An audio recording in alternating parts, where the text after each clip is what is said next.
helicopters have been procured for me to go to golf course. Thank you. I've never said he wasn't a great politician. I'm just saying he's a It was supposed to be an interview. How'd you play out there today? Well, I found the conditions challenging, mostly because there's no grass on the golf course, but there never has been. I'm thinking about the swag bag, and I had high hopes for the swag bag. Trash. When you got 3 crevices on the green, your course is trashy.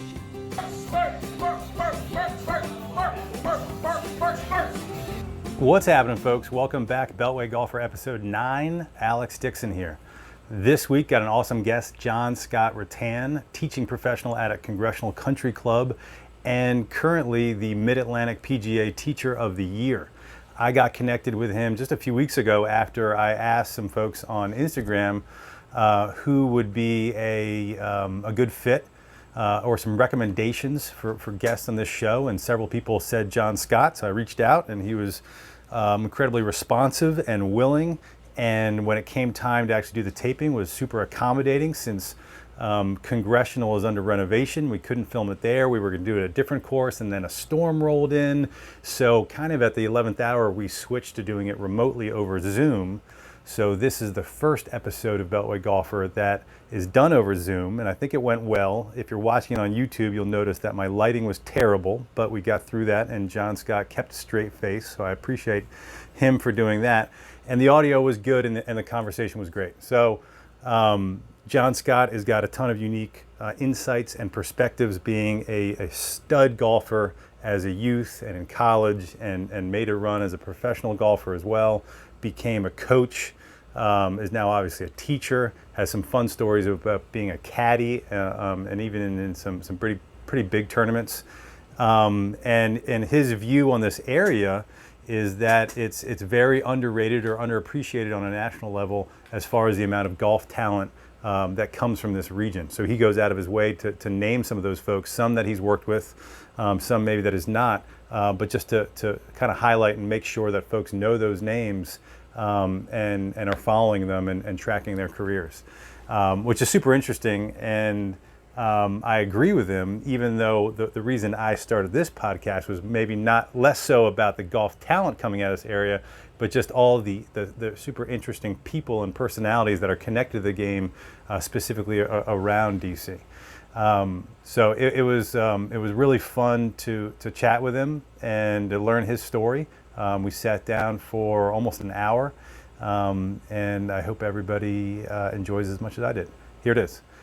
John Scott Rattan, Congressional Country Club. Enjoy. All right, we're here in this time in my garage. First Beltway Golfer episode on Zoom, and joined with me is John Scott Rattan. How are you? Yeah, good. How are you doing? Thanks for having me. Awesome to be here. Thanks for having me on your show.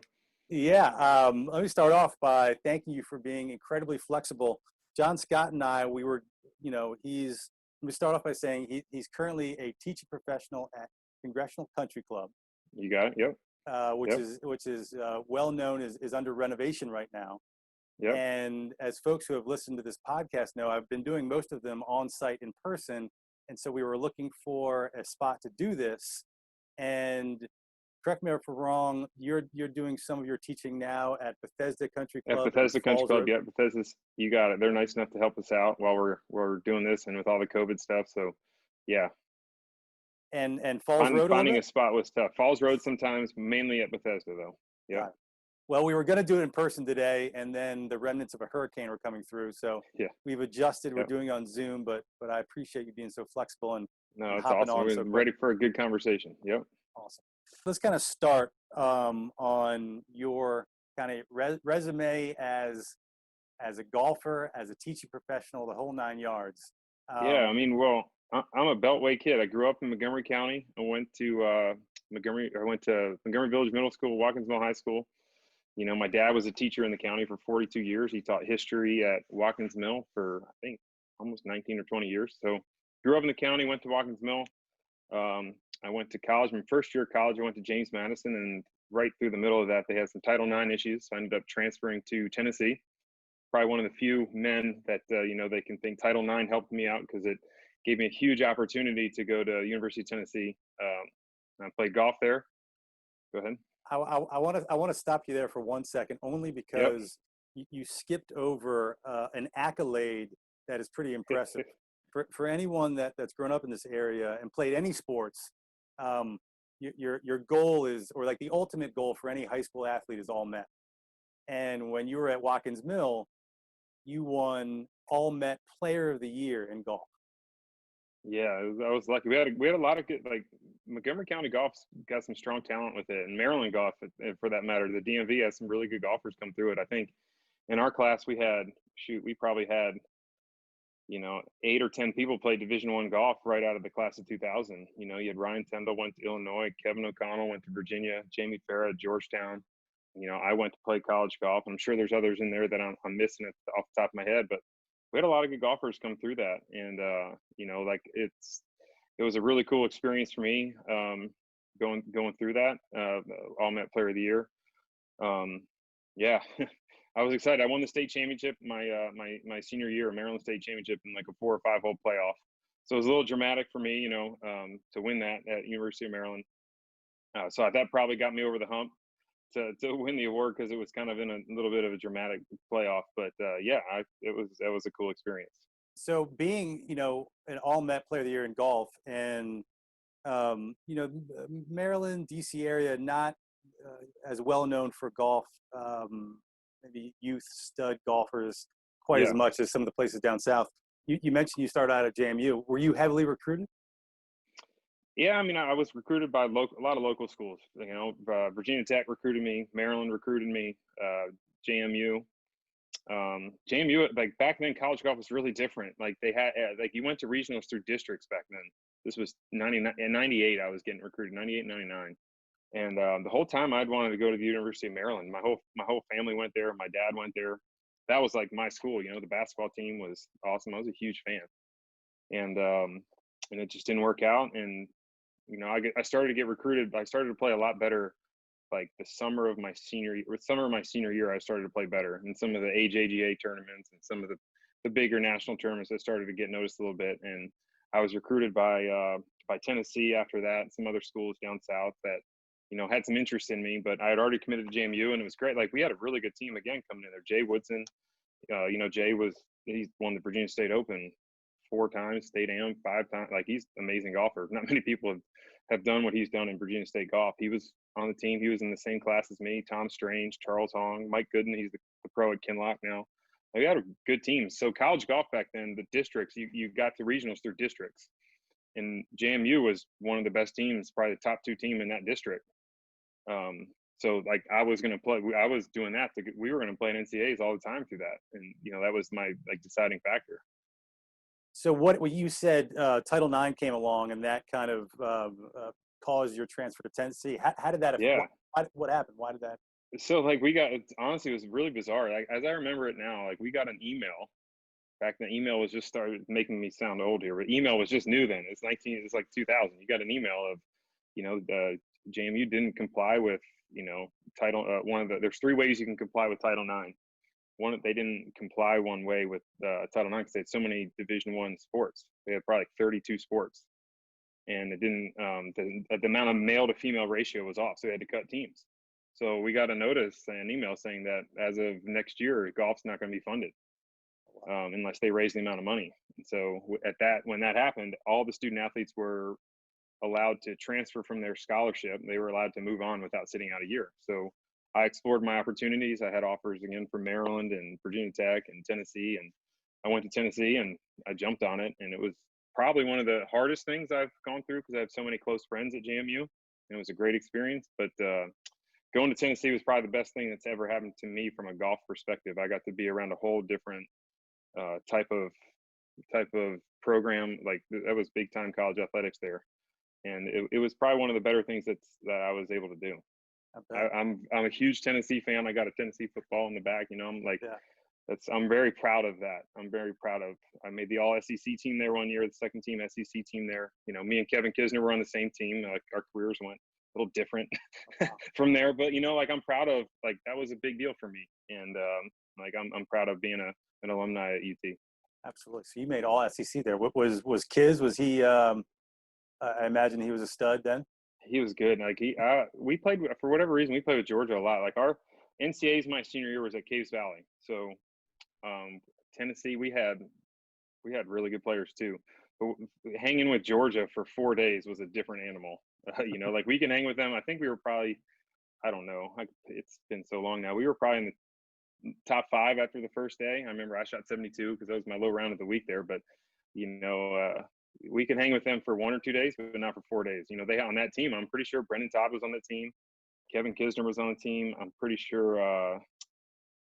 Gosh, I don't know. I want to say Harris English was on that team, but he might be a little bit younger than that. But they had 5 feet. David Denham was on that team. You had all Americans. They were really good. But yeah, Kevin was really good. I think he won SECs one year. But Kevin was just always a really good putter. Hit it really well. Just tough as nails. Just really, really tough. So you finish at UT and you make a run at doing it professionally, right? Yeah. I played freshman for 4 years. I made it through the first stage of Q school 2 times. And again, like back then, Q school was really different. Like you get to go through Q school and get on the PGA Tour back then. Like that's what you spent your whole year of. All right, I'm going to play mini tour golf. There was no, I mean, they had the Canadian Tour, but that wouldn't get you. And you could win every event on the Canadian Tour, and it wouldn't get you any status. Now you finish in the top 10, and you get certain starts, and you get into finals, and it's much more streamlined. It's a much better system now. But back then, it was kind of like you just wanted to go through Q school. You could, you know, work all year, go to Q school, and get through, and you're good. So yeah, I played 4 years. Back then it was called the Hooters Tour. I did that and the E-Golf Tour. Now it's called Swing Thought and G Pro. Maybe it's the same type of premise. But yeah, I did that. Exposed some really cool. It was a great learning experience for me. I mean, I played had some good rounds. I think I finished second or third a bunch of times, but I never won out there. But yeah, I played in one nationwide event, the Knoxville Open in my hometown, the University at Fox Den Country Club, and gagged it coming down the stretch in 2008. So I felt like at this point I need to figure out something else to do. But I got to live my dream a little bit. You know, you look at it like in Field of Dreams. I got to throw. You know, my dream was to play at that level, and I got to get on the field against at a PGA Tour sanctioned event and like kind of see what I had. And it was something I looked very fondly on. It was a great learning experience for me. That's great. So you get a good 4 years, you know, working to become a professional golfer as a professional golfer. Yep. Then what? So you've got to make a switch. Yeah, what's next for it's 2009, and you know, like I wanted to be around the game. I still wanted to be really close to the game, and I loved the teaching part. I loved the teaching and coaching, and part of what I loved about the game was the practicing part and the preparing part for tournaments. And like I loved being around that. I loved, you know, my teachers at the time. I loved being around. They influenced me a lot. They were my mentors. They were people that I looked up to and people that I like hung out with, and I was always around that type of it or that side of it. So I went to work for my teacher growing up, Bob Dolan. I went to work for him at Columbia Country Club with the goal of I wanted to be a full-time teacher. That was 2009, 2010. That was my goal. So I worked there, and what I did is I did a ton of junior golf programming with them. I did a ton of teaching. I got to like kind of cut my own teeth a little bit, get to make some mistakes with some lessons and learn and be around it. And I just loved being around the game so much. So I loved the competition part, and I wasn't playing. And so the best way through that was college coaching. So I ended up going to coach in Florida for a little bit at a junior academy, and ended up teaching coaching golf at the University of Maryland at 2012. So wow. Those 3 years, I spent tons of time. I worked for Sean Foley's academy at Core Golf Academy in Florida. Worked for Gary Gilchrist's academy in Florida. So I was around junior golf. I was around the competition. I was around preparing people to juniors and adolescents and high school players to play on that college track. That was something that meant a lot to me in my life, and I wanted to provide that same experience or that same type of mentorship to that kid. So I kind of had a winding route there, but I think when you're trying to go that way as a teacher, you have to work for someone that has done what you want to do. Like in the business, like you've got to work for someone that can guide you along the right ways. And it was really cool to work at Core Golf Academy and see the guys coming through, and Gary Gilchrist Academy. And, you know, like at Gary Gilchrist, I was just talking to a student the other day, Maya Schechter. You know Maya? She's from College Park. She played at UNC. She's on the LPGA Tour now. I coached her at Gary Gilchrist Academy when she was 14. Oh, wow. So it's like the DMV golf. It's a little underrated Yeah. in terms of the national exposure to it, but like there's some good golf that comes around here. So I was around that, and I ended up getting back to coach at Maryland. So that was a very fond experience for me. I bet. I imagine one of the recurring themes here as we progress along your career is, I mean, at this point now you're at University of Maryland. You've already been exposed to, I imagine, all kinds of certainly different instructors, different teachers, different coaches, different methodologies, different approaches to the game. Seeing, you're just talking about going to youth academies. That's interesting. So now you're at University of Maryland. Who was the head coach when you were there? So they had just changed the whole. It's a long story for an easy question. Jason Rodenhaver was the director of golf, and I worked on the men's side, and a girl named Tiffany Pratts worked on the women's side. So he was the head coach of both programs. They kind of had this, and then I just did the men, and then another person did the women. So it was like a hybrid model. They don't have that anymore, but they kind of did both. So Jason Rodenhaver, Jason recruited me when I was coming up as a junior golfer. Jason's dad used to be the coach at Maryland. Awesome guy at University of Maryland. Yeah. I would imagine that some of the players would be impressed when you could say, I won the high school state championship on this course. Yeah, not that like they were all so good. Like not so much. Like we had a really young team at that point. I think we had 6 freshmen come in my first year there. So there was a lot. It was a young team. We were a little green between the years, and so, but I did that for a year, and then I went to go to University of Virginia for another year and a half to coach. The head coach there was my coach in college, so I went to work for him. And then, you're in college golf, you're spending, you're probably spending 60% of your time doing things not related to the game. You're recruiting, you're traveling, you're doing administrative stuff, you're scheduling uniforms and stuff like that. Not like my passion is being around development, being around the game, being like in the mix. Being at the tournament and like prepping, like that's my passion. And, college golf, you're only doing that 8 weeks a year. And I wanted something I can do 52 weeks a year. I'm always doing it. So I moved up here to back home, and Pat Bedingfield and Ted Pogeros, they were awesome enough to offer me a teaching job at Bethesda. And I started there in 2013. Before we get into that, that is something that you don't normally think about. When you're working with a college golf program, I mean, obviously Maryland and UVA are two big programs. Are you really involved year round, or is it more just the golf season?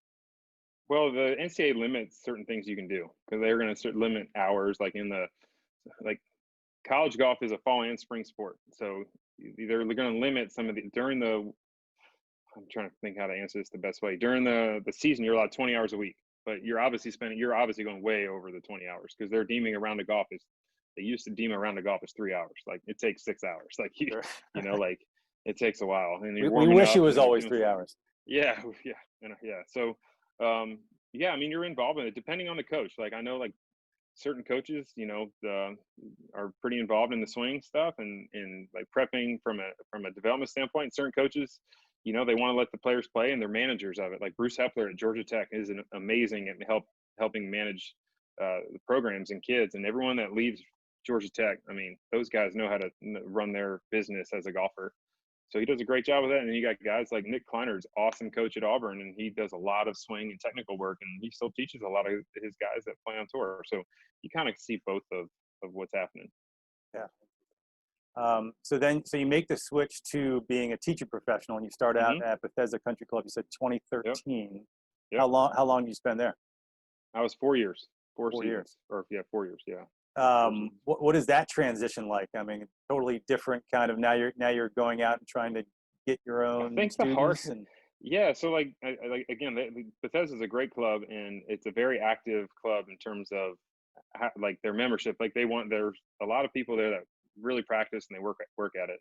And I was put in a really good position by Ted and Pat that they kind of let me do my thing, and they said, like they trusted me that I was going to wake up and come in and work hard and grow the game and share my passion with their students. And, lucky for me, they had some good junior golfers that were there that, were going to work hard. Andrew Barth won the Mid-Atlantic Junior, and then you had Nate Tempest won at some tournaments, and he ended up playing at Davidson. And then a kid that I teach still to this day, Evan Katz, he's second team All-American at Duke. I started teaching Evan when he was 12 or 13 years old at Bethesda Country Club. So our first lesson was there in 2013, and I saw him yesterday. And so it's kind of cool to see it come full circle. But like I was able to, they put me in a really good position, and I was able to learn a lot from Pat, learn a lot from Ted, and learn a lot from the membership. And they were nice enough to trust me to go there and work hard. Wow. I imagine you've got a few success stories like that, of folks that you've coached that have gone on to big things. Yeah, I mean, I'm just lucky to be around people that want to get better. Like, I'm really good. If you come in and you're in a lesson and you have a lot of, I call it ignition, and you show that level of motivation of I want to play in college, or I'm all in. I mean, that's what gets me up. Or you want to play pro golf, or I'm all in on that. If you come in and you're not going to do the work, and I'm gonna smell that really quick. Yeah. And it's not going to be as easy as a road. But I'm really lucky to work with a lot of people that show that level of ignition, and I'm passionate about what I do. And I think I get that from my dad. My dad, when he was a teacher, was the loudest. He was really loud and energetic, and he came across he made it really interesting. For whatever reason, I do that in a lesson, and I get excited when the player does well, and I go to their tournaments, and I'm involved, and it's like a relationship, and it's a very positive experience for me.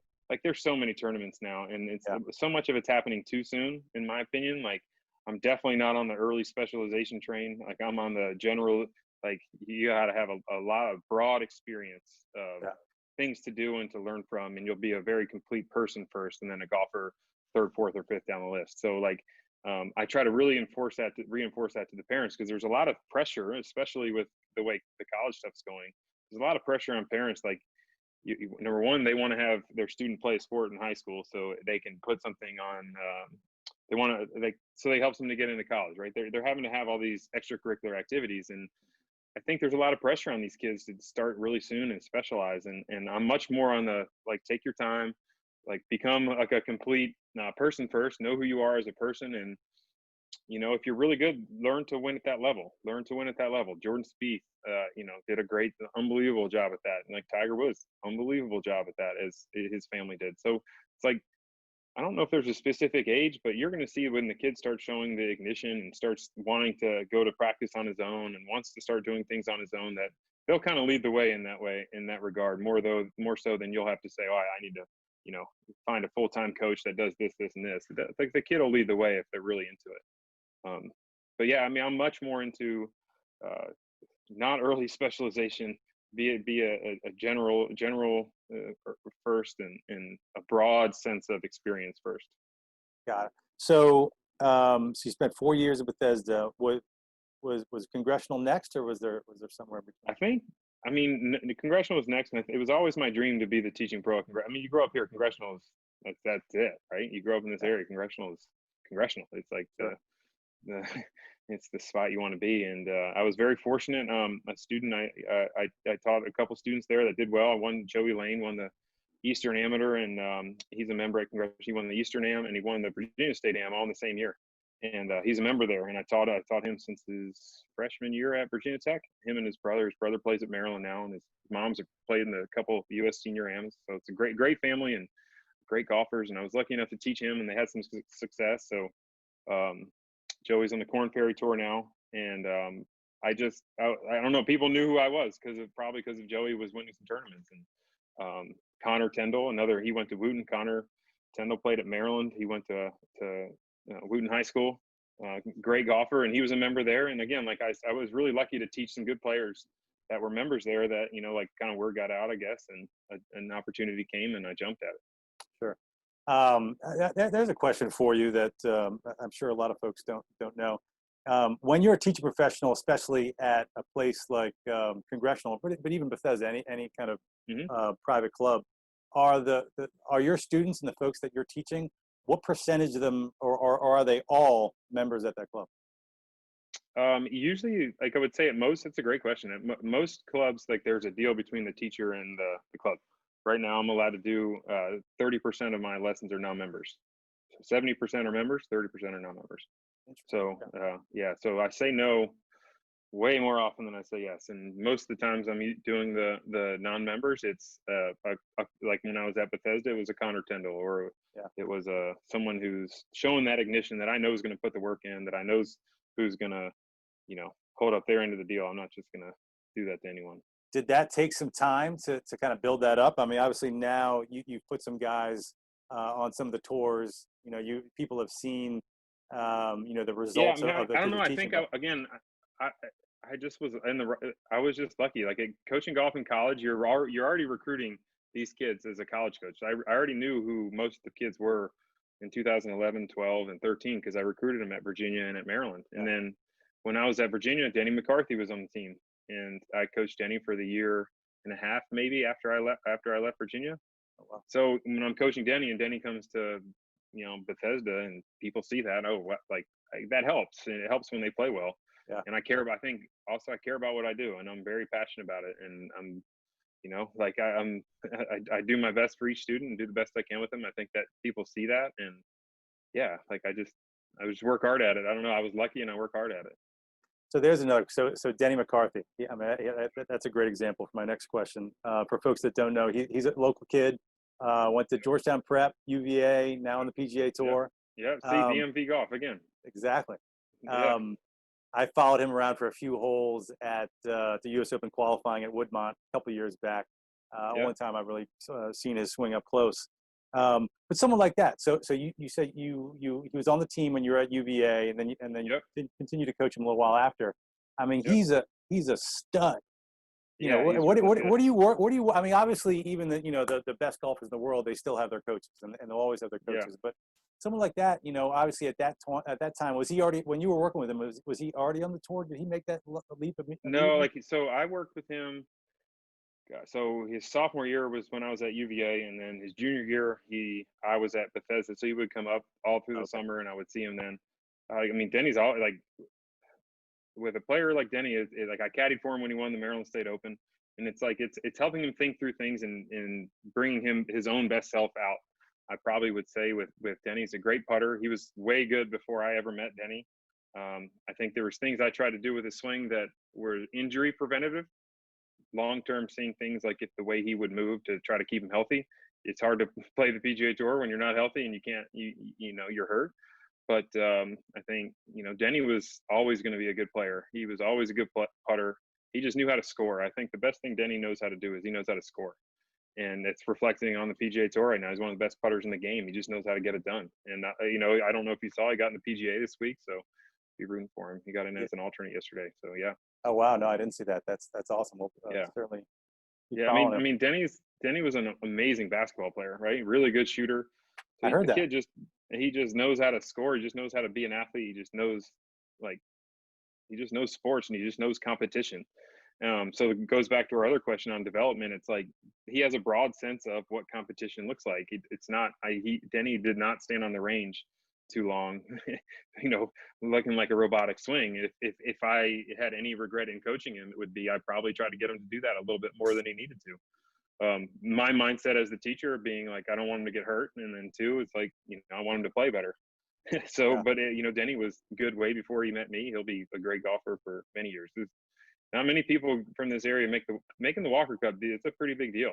They don't just hand that out, and he did that, and it's pretty cool. Yeah, I can't imagine there's too many folks from this area that have that on their resume. No, it's cool when you go to Argyle and you see the stuff's on display at Argyle. It's pretty cool. They've done a nice job with it. So you just touched on another thing, trying to, one of your objectives, obviously working with these, especially the better players, is try to avoid injury. Yep. One of the folks that you worked with that I was just told actually right before we started talking is a PGA player, Joseph Bramlett, who he lost 3-4 years on tour due to a back injury? 4 years, yeah. 4 years. 4 years. And you've worked with him to help him get back on tour, is that right? Yeah, so Joe's got an amazing story. Again, Joseph played at Stanford. My first time meeting Joseph, I was playing my first USAM at Oakland Hills in 2002, and he was playing his first, and he was 14. He was the youngest player ever to qualify for the USAM back then. So I remember seeing him there because there was a big story. But yeah, Joseph's always been a really good player. Second team All-American at Stanford and he won a national championship there as a team his freshman year. He won the Northeast Am as an amateur. So Joseph was really good long before he knew me. Played the PGA Tour in 2012, I believe, and then the Korn Ferry Tour the next year. And then I think his back gave out at an event. Just like he was on the range and gave out. And I think from there he tried to come back in another event, but I'm pretty sure it was 4.5 years before he, was really going at it full time. That got us to 2018. Yeah. So you were working with him before the injury, as well as I after? was working with him. No, I started with him, and so his agent, Fred Freed. Fred is an agent and member at Bethesda Country Club. Again, being in the right place at the right time. So Fred is his agent and still is his agent. Fred's the man. He runs a company called Team Services in the area. If you're interested in looking at it. But Fred saw what I was doing with some of the juniors and some of the competitive kids that I was teaching, and they were getting better. And he saw I was passionate, and he, brought Joseph down, I believe, in June or July of 2016. And yeah, it was June of 2016 because I was looking at the videos the other day on my phone, and he came in for 2 days, and we talked about what he was doing and why his back was hurting, and he had seen like maybe 15 or 20 different doctors, and like he was in a tough spot, and you could see he was just dying to get back out there. And luckily we were able to do it, and he's just he's got an amazing story, to be honest. Like that would be a great interview. It's a great story. I would imagine. And so when you started working with him, is he making full swings? Like where do you even begin? Man, like watching him swing now and watching him then, it's like he was a shell of himself there. He was hitting 7 irons. You could tell by his gait, the way he would walk, like he was holding his bag gingerly, and there were certain things like he couldn't really go at one. I think the first day I only ever saw him hit 7 irons. I don't think I saw him hit a driver. But he stayed 2 or 3 days, and then we did it. He was from California, and I'm living in DC, so we did it remotely for a while, for maybe 2 or 3 months, and then I flew out there. He had a little issue. He was doing an exercise in the gym, and he had a little issue early on. But look, like Joe did all the work. He did all the rehab on it. He did all the work on the swing. I remember being on FaceTimes on his swing multiple times a day or a week, and he would have to roll out his back or do certain stretches just to be able to swing and move that day. It's what he did to get where he is it's incredible. And I think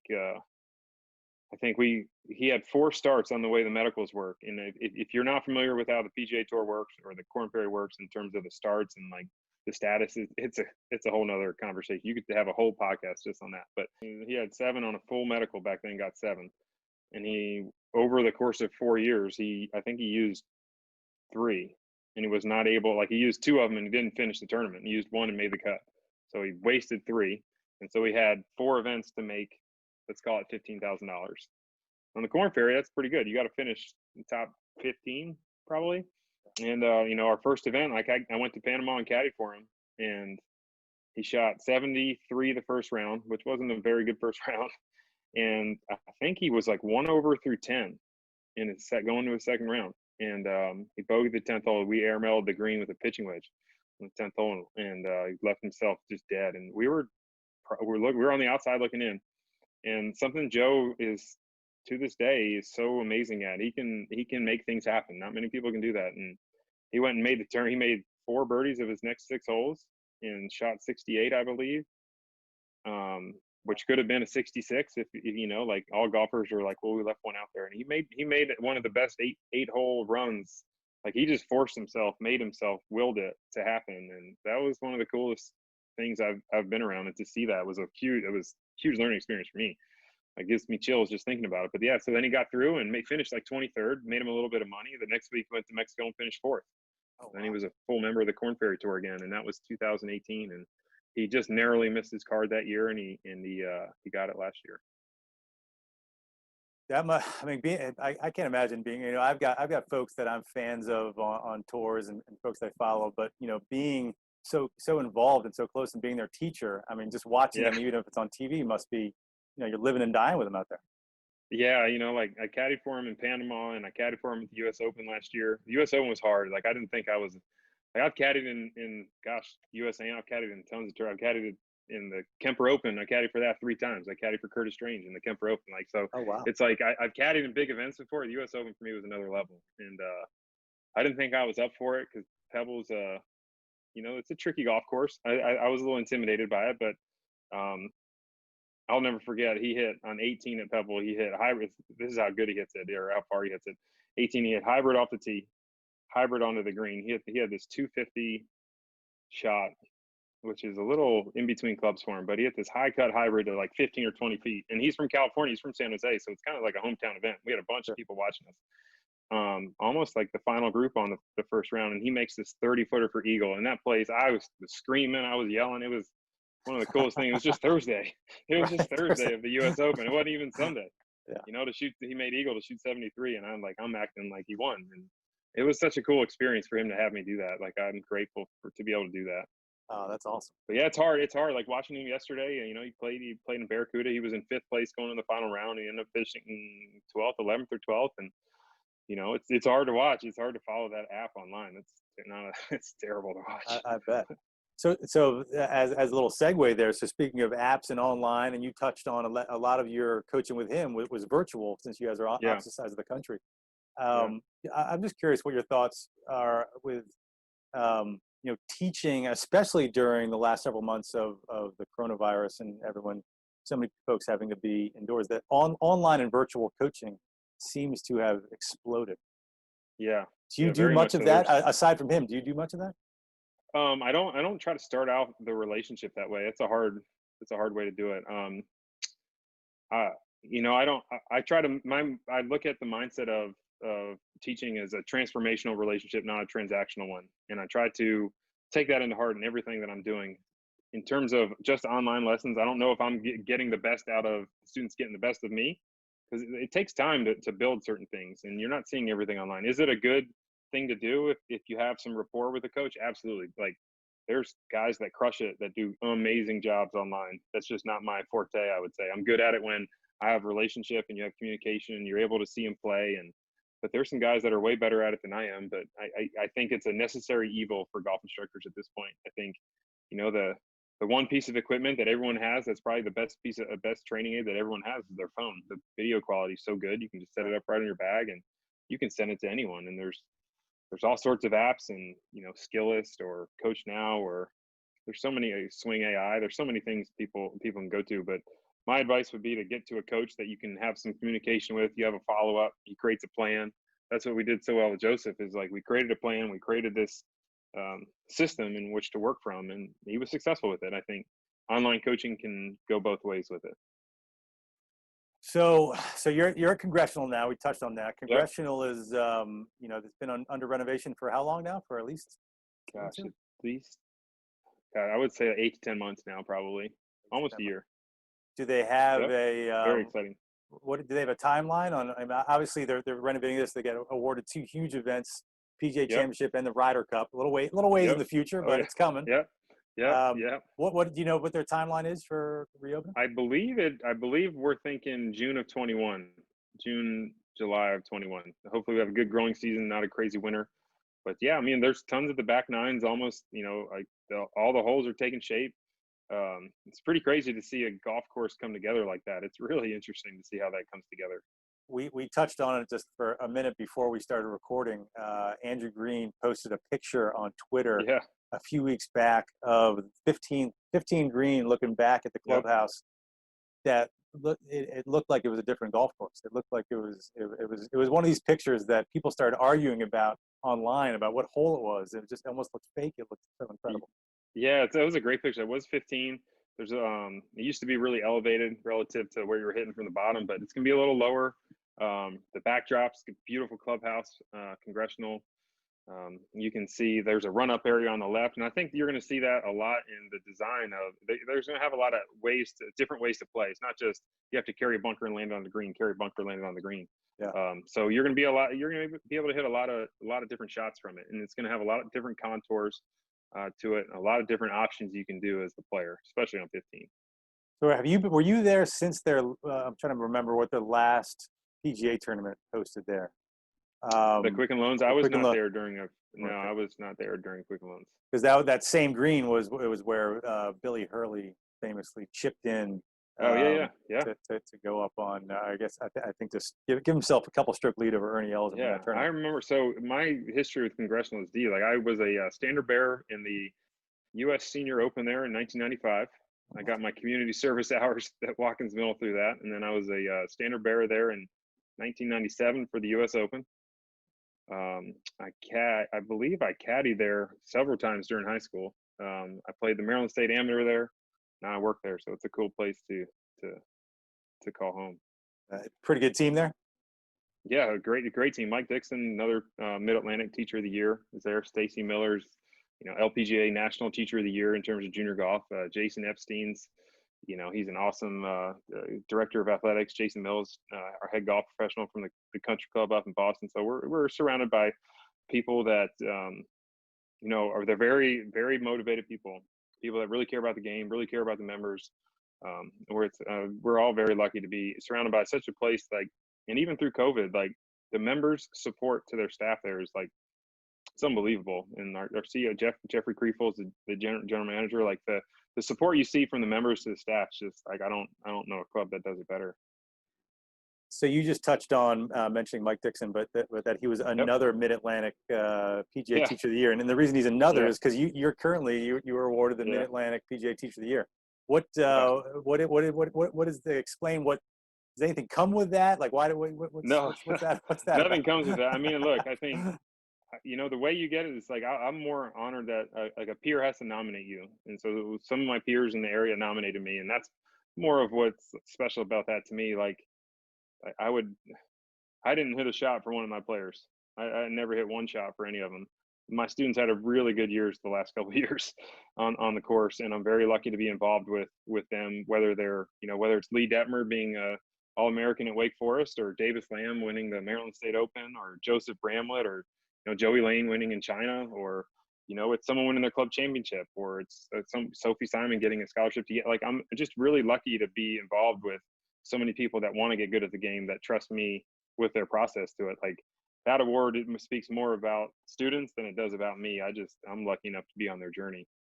That's awesome. I'm sure it's quite an honor. You've said a lot of your folks that you've taught over the years, and currently after I listen to the recording, I got to write some of these. I'm trying to throw like DMV golf. We have some studs that play golf in this area, and I think it's undervalued in terms of the people that come out of here, and I want to change that. I agree with you wholeheartedly. I mean, the reality is one of the reasons I kind of started this podcast was I agree that the DC area and the DMV is undervalued as far as kind of a golf area. But not only, as you're really touching on and highlighting, that there's some really good players around here.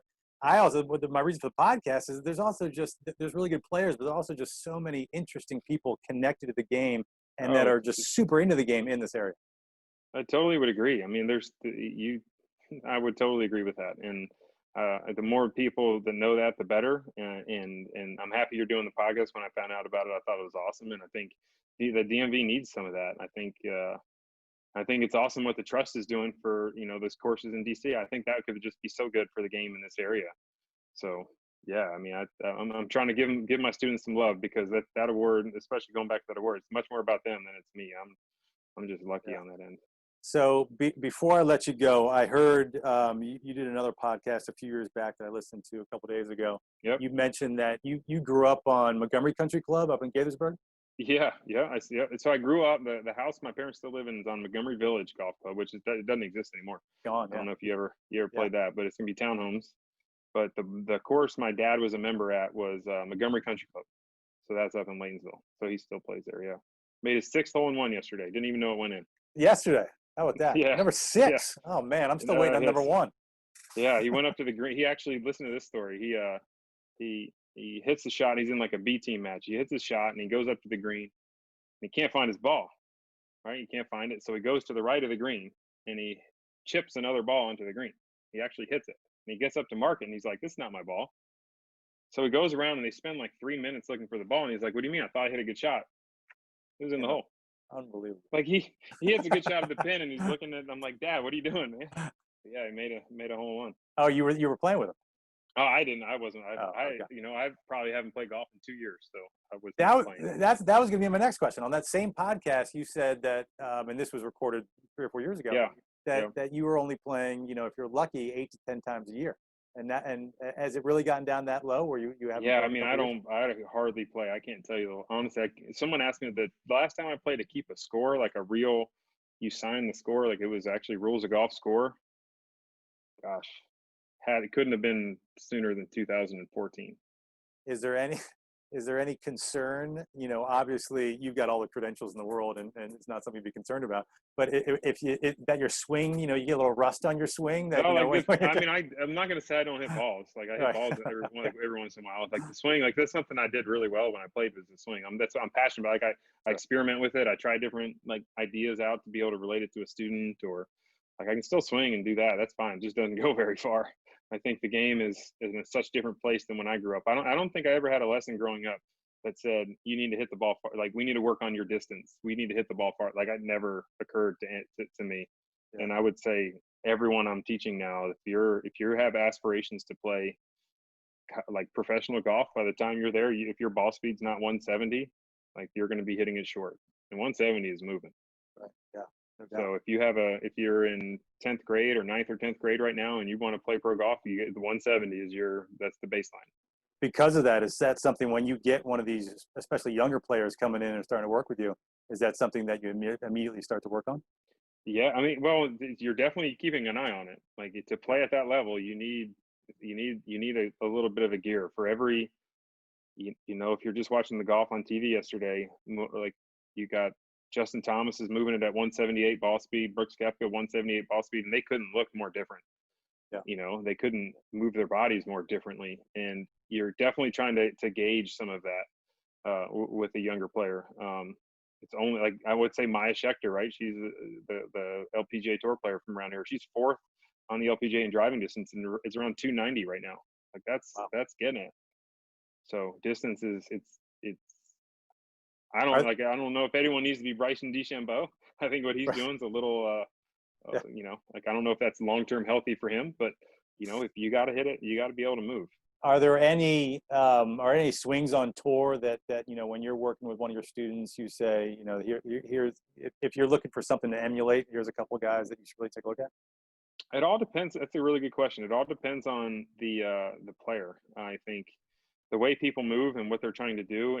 There's someone for almost every player you can teach, but there isn't one model that fits anyone. I think one of my mentors in teaching, probably the person who's had one of the biggest influence on me is Cameron McCormick, and Cameron, Jordan Spieth's coach, runs Altus Performance. Great follow on Instagram if you're not following him, but Cameron's amazing. If I'm ever half the teacher Cameron is, I know it would be amazing. But Cameron's whole philosophy, I've heard him say it so many times, would be skills trump style. You're always training the skill rather than what the actual thing looks like. And I think it's easy golf instruction. That's where you go back to the question of online coaching versus virtual coaching versus like an in-person coaching. Like online coaching is very aesthetic, unless you really know the player, unless you have a lot of self-awareness of the player saying, okay, under pressure, I hit the ball left. I need to be able to get that better. Like not many people know that. There's a lot of like layers to get there as the teacher. But like you're always going at it from a skill what skill am I trying to improve today and at what cost? Is it injury prevention? Is it, is it going to be too hard to do, or can the player physically move that way? Or, so in terms of a certain swing, no, like for people who want to use the ground very well, Rory, the way he uses his lower body is just outstanding. I would say it's more an aberration than a norm though, because so much of his acceleration comes late in the swing. Yeah. He's a really good drawer of the ball. If someone comes to me and they want to fade it, I'm probably not going to show him Rory. I'm going to show him, Colin Morikawa or, Dustin Johnson. I'm not going to show him that one. So it all depends on kind of how the players move and what they're trying to do. Got it. Listen, this has been terrific. I really appreciate you spending all this time with me and coming on. I hope I was all right. Yeah. Yeah, this has been great. So, and you had your website. I was taking a look at the other day. What's the URL? It's jsrgolf.com. It's more of an informational website. If you want to contact me, it's on there. Instagram is johnscott.rattan. I'm more of a user than a taker on Twitter. I use it for some Tennessee Volunteers news. I usually don't do too much on Twitter, but Instagram or Yeah. emails where to find me. Yeah, I saw you're a good follow on Instagram. It sounds like if folks, maybe there's a waiting list for or Yeah. for folks that are looking for some coaching, but maybe if you're booked up, you can point them in the right direction. Yeah, of but- course. I mean, there's tons of good teachers in this area, so of course. Yeah, awesome. Yeah, thanks for listen, having me. John Scott, this was great. I'll let you go. I appreciate it very much. Best of luck to you, and You got we'll be it. in Thanks touch. so much, man. Keep it up. Thanks for Ab- doing all the work for the DMV golf. All right, thank you. Thanks, buddy. I got to Johnny Wagner's ideas. I don't have a good golf game, but I don't really care. I'm a regular dude living in DC, and I want to know about DC-centric golf stuff. If you can tell me something that I don't already know, then that is great for me. I don't want the regular stuff. I want exciting stuff. I want different stuff. I want stuff I can't hear elsewhere. But I want it to be about DC golf.